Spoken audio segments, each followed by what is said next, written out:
M&T Bank Stadium. We call it the Big Crab Cake in downtown Baltimore. Tonight, the spotlight shines again on the undefeated New England Patriots. Will the quest for perfection get derailed? Purple Haze, Patriots, Ravens. Next on Tom Hit It, Monday Night Countdown.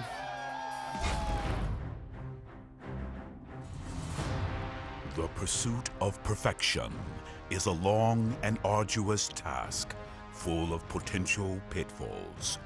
It began in the swamplands of New Jersey, with our patriotic heroes defeating a familiar foe. Tom Brady threading the needle to Randy Moss.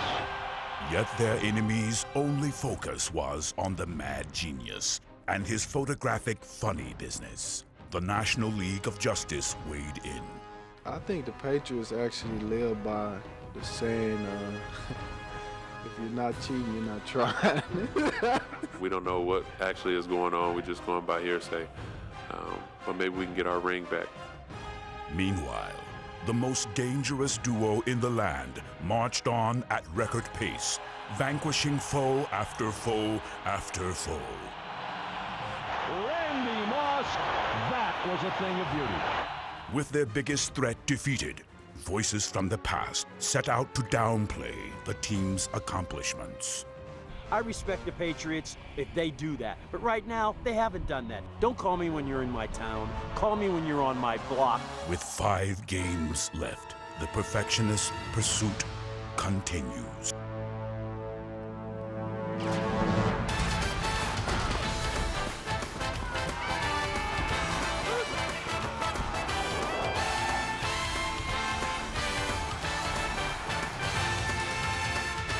Monday Night Countdown is delivered by UPS.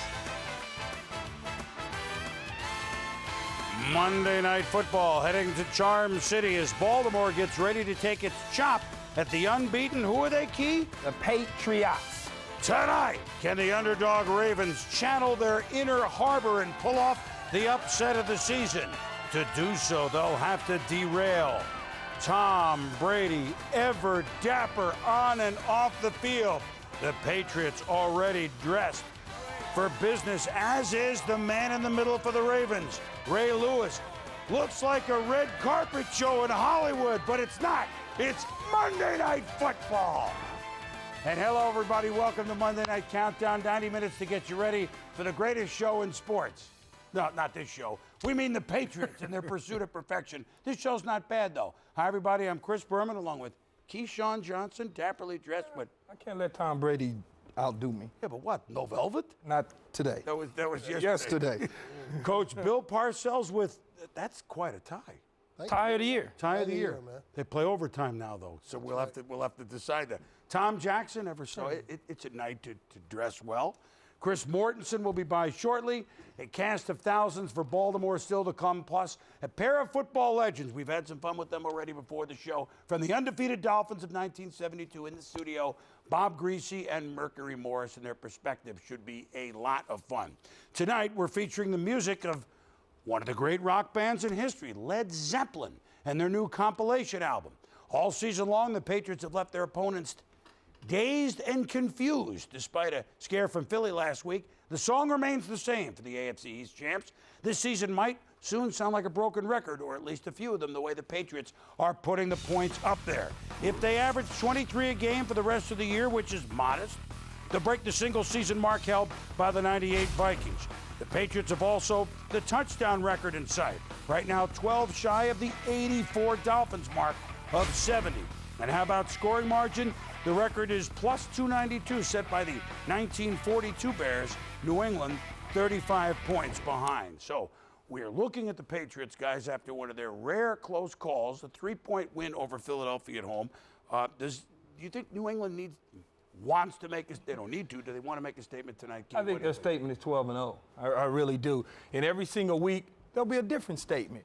You think about the Baltimore Ravens, they used to be the Cleveland Browns. Coach Belichick was a part of that organization. I know Art Modell's not the owner anymore, but in the back of my mind, it tells me Belichick's thinking that. Then you say, well, next week, Pittsburgh Steelers, Coach Cowher's not there anymore. And then we get to my friend Seth's favorite team.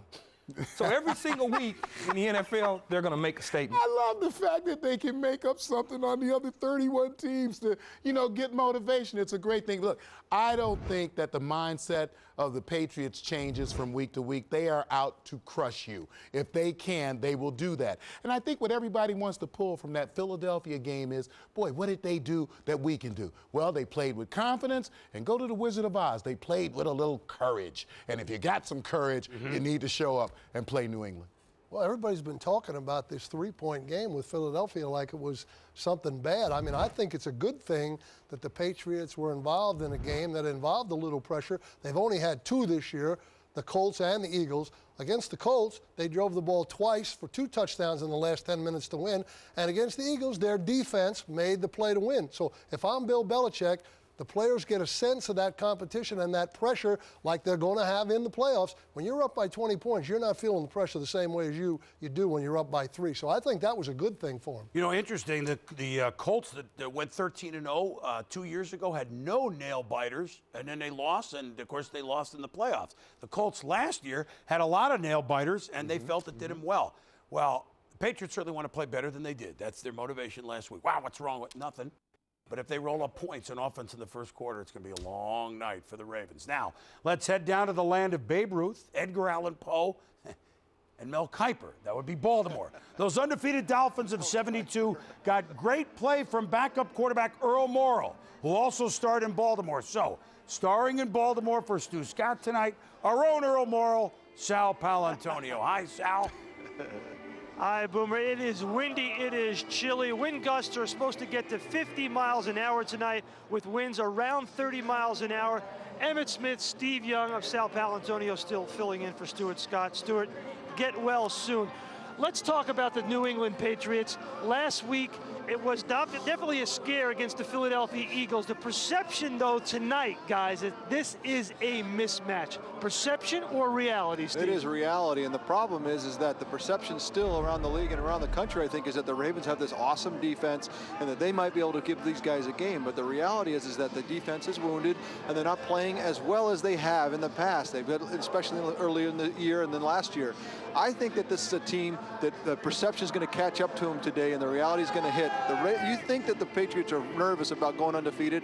They're free and easy. I think that's why they're going to go undefeated, and I think that's why another step will take tonight. Steve, you're absolutely right, but I think the Ravens have to do what they do best, and that's go out here and just try to play the best possible football. They have no pressure or no expectations for them, so they should be free to go out and just run around and just play football like it's no tomorrow, because who expect you to win tonight anyway? We don't. Nobody else in the country does. So at the end of the day, just go out here, lay it on line, try to create opportunities for your offense, hopefully to put some points up on the board so you can be competitive tonight against the problem. This is like the animal. This is like watching Animal Planet when they got the wounded gazelle and they got the lion coming. Wow. It's not You think it's going to be that bad? I'll tell you what, the Patriots defense has something to prove tonight. They gave up 28 points to the Philadelphia Eagles on Monday Night Football. Teddy Bruschi and the Patriots getting ready for tonight's football game against the Baltimore Ravens. Windy, chilly night here in Baltimore. Still to come, hear what perfection sounds like. Tom Brady and the Pats spin our soundtracks, and what Ray Lewis and the Ravens need to do to slow down an offense. And Bill Belichick, what are some of the little things the Pats do to make all the difference? Plus, it's been a wild week 13 in the NFL so far. Hear Bill Parcells take on the Browns touchdown catch that wasn't. You're watching Monday Night Countdown. Okay.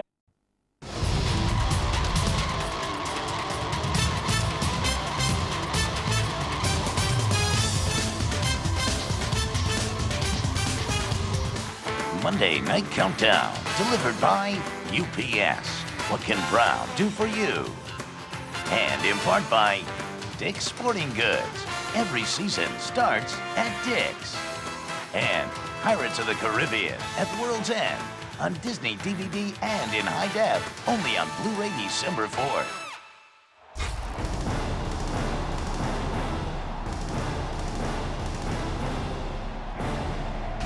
Steps up. Touchdown, Reggie! Dallas Clark with a touchdown. It throws underneath. Touchdown!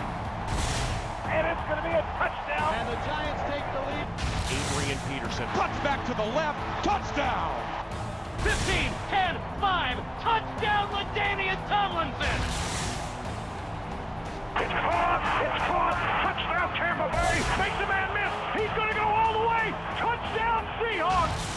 Steps, throws, Winslow down by the goal line, up in the air. He fights for the ball. Incomplete. They ruled him out of bounds.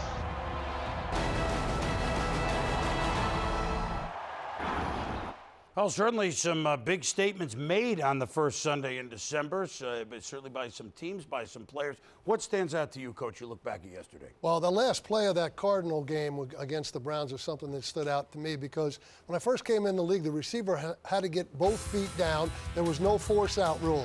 Now the league legislated this force-out thing where the officials now have to make another judgment call. My contention would be this. Let's go back. The receiver has to get his foot down in bounds. Why should a defense be penalized for making a good play? The defender didn't interfere.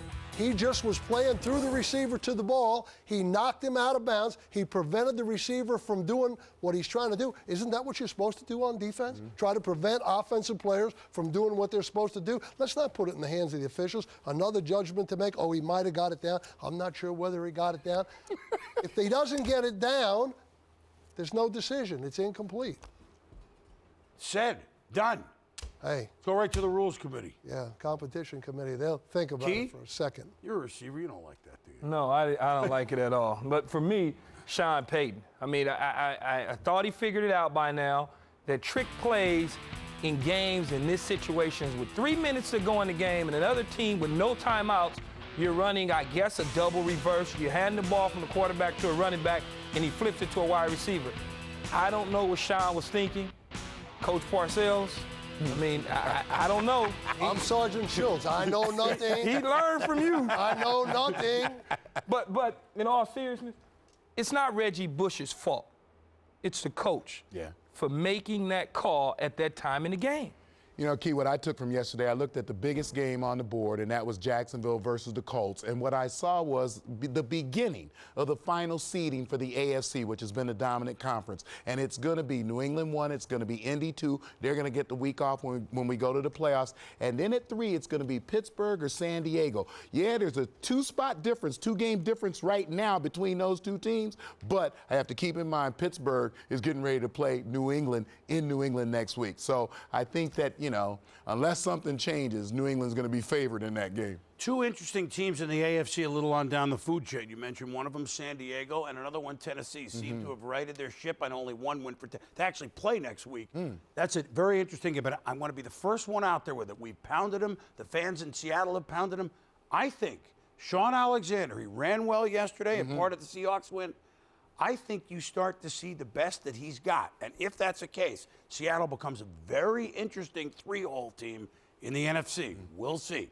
Speaking of the NFC, let's bring Mort in now. And a team on the move is Minnesota. They've won 3 in a row. Good evening, Mort. They, dare I say, the last 2 games, Patriot-like, combined wins of 83-27. Adrian Peterson's back, but it's more than that, isn't there? Yeah, you remember the selection last season of Tavares Jackson by first-year coach Brad Childress of the Vikings as a second-round pick, and their future quarterback raised a lot of eyebrows. But Childress always thought that Tavares Jackson had some qualities that he saw in Donovan McNabb when he was the offensive coordinator in Philadelphia. But everybody has been scratching their head as Tavares has struggled in the league.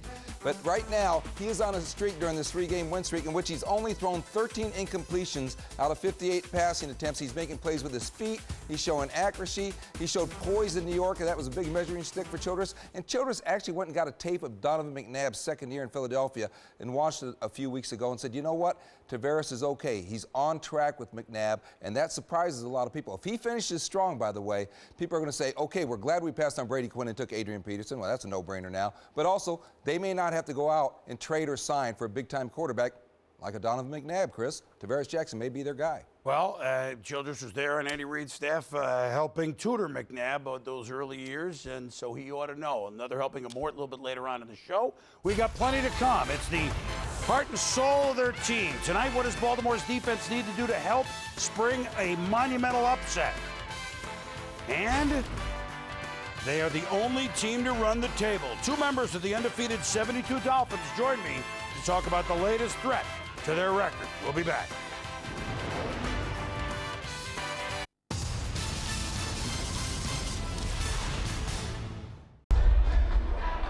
All right, it's a chilly night here at M&T Bank Stadium. Dante Stallworth of the New England Patriots getting ready for tonight's game against the Baltimore Ravens. Got number 21 on his towel here for Sean Taylor, who passed away. Here's an interesting contradiction. The most explosive offense in the NFL has a league-low 111 possessions. The key to success is being efficient. Only 13% of those possessions have resulted in 3 and outs, by far the lowest in the league. For the latest on Tom Brady and the Patriots, here's Michelle Tafoya with his Teams at 20 update. Michelle. Sal, thanks very much. You know, the Patriots come into this game 11-0, and everyone's talking about the opportunity for them to go undefeated this season. But Tom Brady is looking at this situation a different way. Last night on our production meeting, he reminded us, he said, remember that 21-game winning streak we had from October of 2003 to October of 2004? He said, we won 21 straight games. We've won 3 Super Bowls. I directed 2 2-minute scoring drives to win 2 of those Super Bowls. What is the big deal about going 11-0? Well, you'd ask anyone on this Patriots roster about an undefeated season or being considered the best team the NFL has ever seen, and they all give the same answer. We don't think about it, we don't talk about it. They've got bigger fish to fry. And oh, by the way, the team that ended that 21-game winning streak back in 2004 was the Pittsburgh Steelers, who the New England Patriots face next week. Now for a report on Baltimore, here's Susie Colbert. Well, the Ravens finally got some good news. Chris McAllister, who was doubtful all weekend, woke up this morning, his knee feeling pretty good, and the cornerback will start tonight. On the flip side, tight end Todd Heap still suffering from a strained hamstring, and he is out. And that's just one more reason why the Ravens are such huge underdogs to the Patriots. But quarterback Corey Ivy would prefer to look at the matchup of 2 Goliaths, because no matter what this Ravens defense has been through this season, they're still ranked number 4 in the NFL, so they go against the number 1 Pats offense. And that Ravens defense has so much history to live up to and tradition, and when we spoke to Tom Brady, he agreed that it will be a challenge, that this defense presents so many different looks and so many different blitzes. So we know that that's going to be a great matchup, but really it all comes down to the Ravens offense. And obviously it's gusty and windy here. It should be a Willis McGahee kind of night. Pound, pound, pound the ball, because as Brian Billick said, no team has really tested this Patriots defense in that way. We know they're smart, we know they're experienced, but they're also getting a little bit old. So we'll see if a team can handle a pounding all the way through the 4th quarter. Sal, we'll see you later if we don't blow away.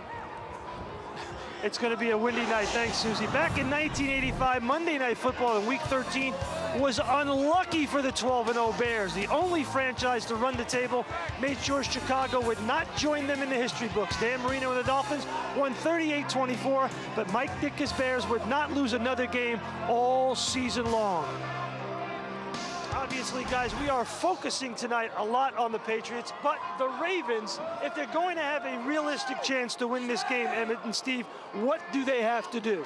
Outside of playing perfect football, what the Ravens really need to do is step up and confuse the heck out of Tom Brady and his offensive line.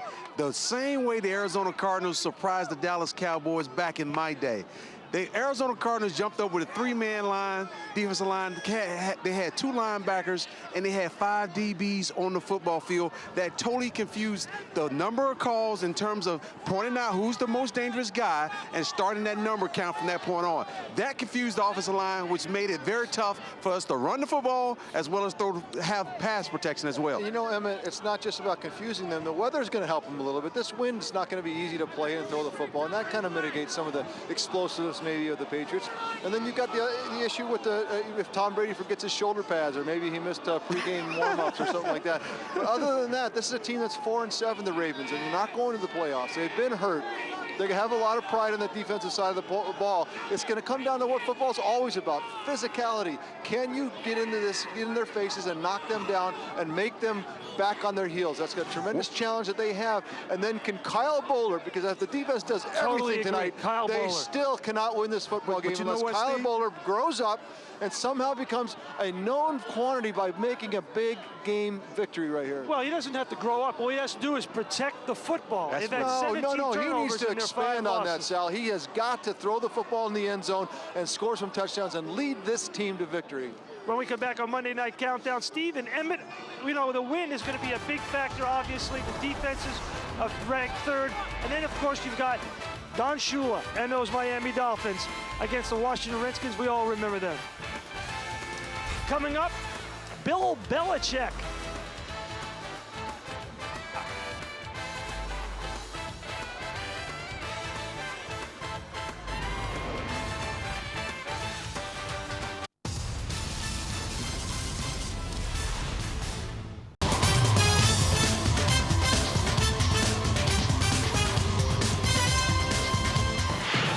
You are watching Monday Night Countdown, delivered by UPS. Welcome back, everybody. And in Baltimore tonight, there's Don Shula. He's going to help us in the booth. I don't know, maybe spread a little magic. He once coached in Baltimore, but certainly not the Ravens. That was a long time ago with the Unitas and the Colts. The Patriots can become the sixth ever team to start 12-0. All but two have gone to the win it all. The 05 Colts, of course, lost in the playoffs. The 98 Broncos, they won the Super Bowl. The 85 Bears did. Of course, the 72 Dolphins did. The 34 Bears lost in the sneaker game in the Polo Ground to the New York Football Giants on a cold day. Well, the only team in NFL history to run the table to 17-0, 1972 Dolphins.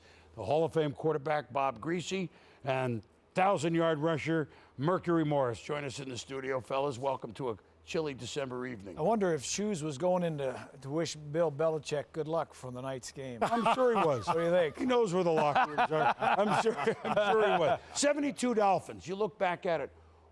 What allowed you guys to accomplish that? Bob, Mercury? Accomplish what? I mean, during the season, while we were doing it, we just wanted redemption from the year before. We'd lost the Super Bowl game. We wanted to get back.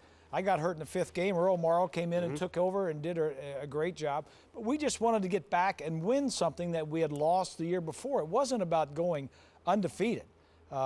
We just wanted to get back and win a championship. And you did. Every game, you can really focus one. You guys did that one game at a time. Yes, because we didn't have like what they're doing, looking ahead now. Right. You're keeping us stepping on a crack. We were looking at our report cards that we got from the year before when we got that F in Super Bowl VI. And the only way to redeem ourselves was to make an A in that season. And he let us know that. When Don came back, he made us watch that game twice. And at the end of that, he turned off the projector and he said, now, you see how sick you feel now? You see how sick and sorry you feel now? Well, just think of how sick and sorry you're going to be if you don't go back and redeem yourselves for what you did last year. Then he said, I forgot to tell you, though, it was just as much my fault as it was yours because you can't win the Super Bowl unless you win all 3 seasons. The regular season, which is 14 games, the playoffs, which is 2, and the last game, which is 1. And we learned the lesson, so we set out man to man, not to go undefeated and look good, but to redeem ourselves for the F we had in our pocket. And you were so you redeemed yourself so well that you won all your ball games. You saw the Colts a couple years ago, 13-0. The Broncos went 13-0 in '98. The Bears and everybody was on the field. That was an amazing sight at the Orange Bowl when they were 12-0. Are you more concerned with these Patriots than you were those teams? Now that you look at this team now. Well, you know, when we went undefeated, we didn't think that was much of anything. And we thought, well, the Steelers were going to do it in the 70s, or the 49ers are going to do it, or somebody's going to come along and go undefeated again. But then the more the years went by, 10, 20 years, 30 years, I said, well, that's something, must be something special. But then you look at the Colts with Manning, and they can't do it. And now you look at the Patriots. If anybody can do it, it looks like the Patriots might have a shot at it. But it's very tough to win every ball game. I don't care if you're favored by 20 points or you're favored by 2 points. It's just tough to go through a whole season being perfect. If they go 19-0 to run the table, that's what it'd be for them, 19-0. What does that do to the legacy of the 72 Dolphins, if anything? Nothing. It's 1,000%. If you look right here in the record book, and I only looked at this from watching ESPN and hearing the spin that ESPN tried to put on the statistics. So I went back to look. Don't tell me we twisted any numbers. Ooh, please. The team record's broken in 1972. Most games won in a season, Miami. Most consecutive games won in a season, Miami. Most first downs rushing, Miami. Most yards rushing in a season, 2,960. You guys put up the 1,300 yards that we got passing and compared it to the 3,500 yards that the Patriots have today. Because when you put the statistics up there, we're still ahead of them. So, do you mind if you're joined? No. Hey, listen, a husband always needs a wife. I wouldn't put it exactly that way, Mark, but no, if somebody, I like Tom Brady. He's a great guy. Vrabel and Bruschi and Wes Welker, they got a lot of great guys on that team. If they go undefeated, we've had this for 35 years. Welcome to the mountaintop. There's plenty of room for everybody. Except not on Mount Everest, which is where we are. You don't go up there and now because you're 2 inches taller than Sir Edmund Hillary, you say, oh, now we're up here. No. You can be parked right beside us like Daytona, outside pole, otherwise known as number 2. Well, I think it's fair to say that Mercury Morris and Bob Greasy, especially Mercury, will be eagerly watching to see what the Ravens come up with if they can. I'm looking for a Rudy tonight. Well, who knows?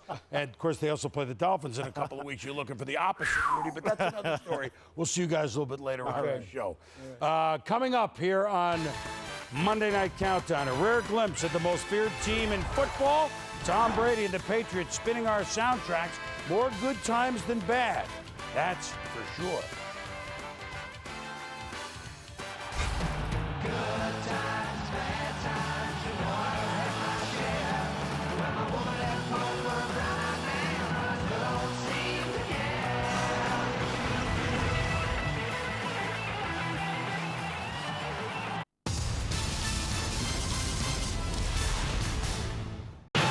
You are watching Monday Night Countdown, delivered by UPS. Hey, mama said the way you move gonna make you sweat, gonna make you groove. After Brady fires down the right side. Touchdown! What a throw! He's got it! Touchdown!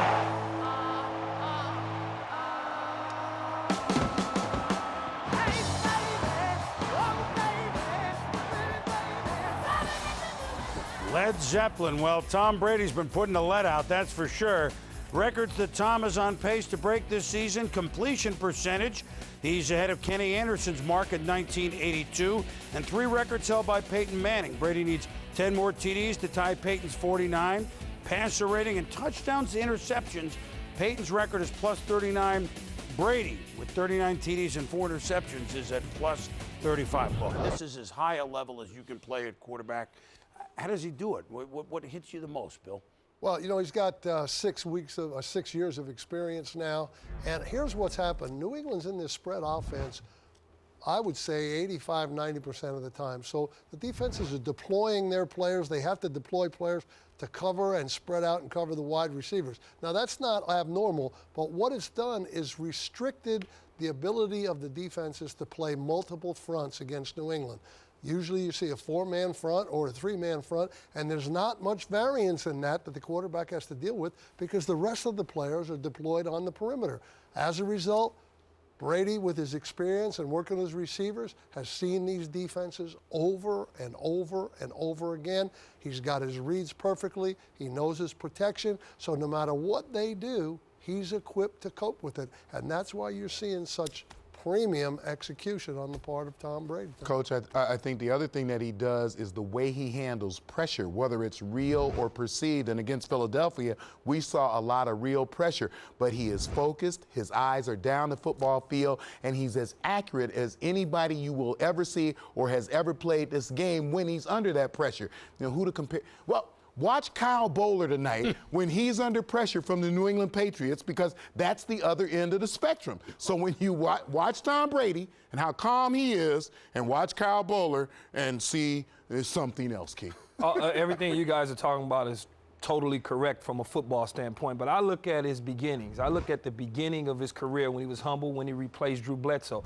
Now I look at him several years later. He's still humble. 3 Super Bowls, couple MVPs, tons of commercials, accolades, plenty of them, and he looks like he's going to probably get another Super Bowl. But every single commercial that I watch, not every single one, but a lot of commercials I watch with Tom Brady, he's always have his offensive lineman with him. He's a Visa commercial offensive lineman. I mean, he's always doing that. And to me, that's important. It is. It's very important. You go back to the early Tom Brady key. I remember talking to Coach Belichick. This is before the Tuck game, all right? So this is before any of the legend, if you will, began. And I said, well, what is it about Brady? Remember, he's an unknown then. He goes, he comes off the field, even if the play wasn't successful, and he says, I saw this. I know that I should do this. This is 2001 in January, before it all started. Now we're 2007, as you say, 6 years later. What do you think we're seeing? The guy knows what he's doing to perfection. No doubt about it. And he wants to get there. And winning means a ton to him. And someone that can certainly relate to that is Steve Young, our Hall of Fame quarterback. Look, we've all marveled, Steve, at Tom Brady. What are you seeing now that maybe even makes him even better than before? Well, I think he, like every quarterback, you know you can't do it alone, and I think it's the perfect storm for Tom Brady. He's the transcendent quarterback in the league.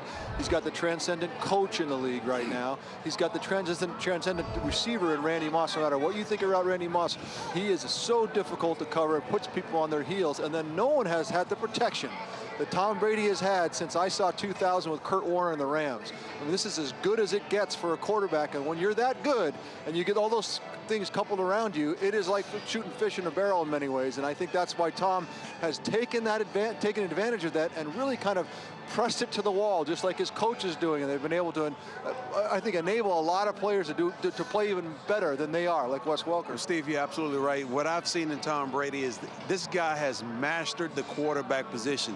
He has taken what defenses have given him, and he's also taken the opportunity to be patient, and not only that, but deliver the ball down the field when it requires him to do so. This guy has basically understood the game. He's understanding the game better than any quarterback out there outside of Peyton Manning. These two guys are truly the model quarterbacks of the NFL, and the reason why is because they understand the game inside and out. They dictate to defenses what they're going to do to these guys. Well, let me give you a few numbers here. Bill Belichick in his head coaching career, 93-26 with Tom Brady starting. Without Tom Brady starting, he's 42-58, a .420 winning percentage. Just some numbers to think about. Let's go to Wendy Nix on the field with a report on the Patriots. Hi, Wendy.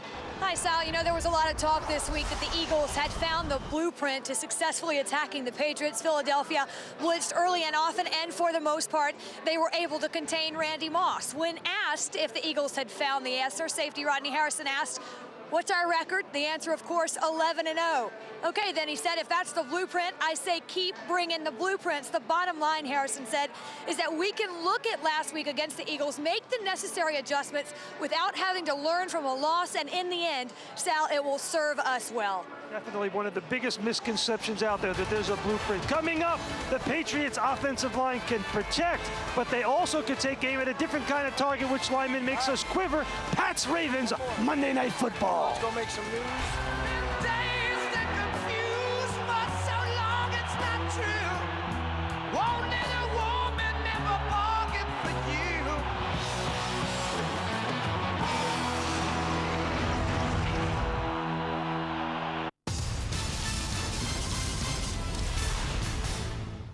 Whiteboard Breakdown, delivered by UPS. What can Brown do for you?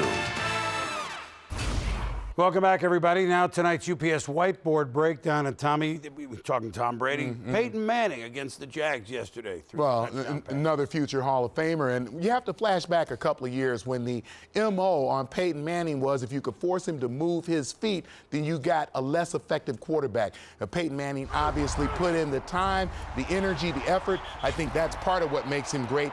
And now when you watch him have to move in the pocket, you get a different result. Here the pressure's going to come from outside, the end at the top of the screen. Look at Peyton's eyes downfield. He knows the rush is there, but he keeps his eyes downfield, buys just enough time for Reggie Wayne to get behind the defense and make a play. Here the pressure's going to come right into his face. Where do you escape? I'm going to back up. I'm going to use the area behind me, flush a little bit to the right, but a perfect pass again to Reggie Wayne. And this one I love. Going to step up in the pocket, classic, but I need to buy a little bit more time for Gonzalez. Going to flush to the right, make a nice throw right between the numbers. get a key first down. Again, take a look at this. Steps up, move his feet, but again, the key, eyes always down the football field. Be unaware of the rush like all great quarterbacks are. I think that Peyton Manning, again, the reason we showed this whiteboard, he puts so much energy. He and Tom Brady, this they have in common. We will work at whatever it is we have to do to be the best on the field. And touchdowns. That's right. Jacksonville, Absolutely. they got the lead Absolutely. on Jacksonville. And that's what they couldn't afford. All right, speaking of the Colts, one guy, they get a lot of walking wounded back. Let's bring Mort back here now. But they did not get Marvin Harrison back. When will we see him on the field, Mort? You know, right now, one of the issues for the Colts is that Marvin Harrison has missed so much time with that knee injury that before they can even put him back on the field, he's got to practice and practice a lot because conditioning is now an issue, and they certainly don't want him getting re-injured come January and what have you. We forget Marvin Harrison is 35 years old. He's also not a guy I think who likes playing at 80%. So I think that the Colts' hope right now is we get them in condition, and when they finish the season up against the Tennessee Titans, they hope the division is wrapped up, and they hope they get a first-round bye, and maybe they get Marvin Harrison back for the playoffs for sure, and a healthy Marvin Harrison, they hope. Well, they certainly hope that as well, and he and Peyton are uncanny. Never too early to talk the draft. Actually, it is, but we're going to do it anyway. Mort, which quarterback is moving up the charts? Well, you know, listen, it's a good quarterback draft, maybe not a true knock-him-out franchise-type guy, but as deep as 10 to 14 quarterbacks. But right now, you're looking at those guys, you know, Matt Ryan and Brian Brom, Andre Woodson. NFL scouts know who those guys are. The most intriguing guys, and let's start with Colt Brennan there of Hawaii. June Jones is adamant that he can play in any system. He's got a live arm, he's accurate, he can move, and he has pretty much convinced a lot of NFL scouts that he is the real deal. The only issue on Colt Brennan is his physical size. Can he take a beating? He may need a year or two of physical maturity, but June Jones, who's coached in this league, swears he is the real deal. And oh, by the way, Joe Flacco, that Delaware quarterback who had transferred from Pitt, is 6'9".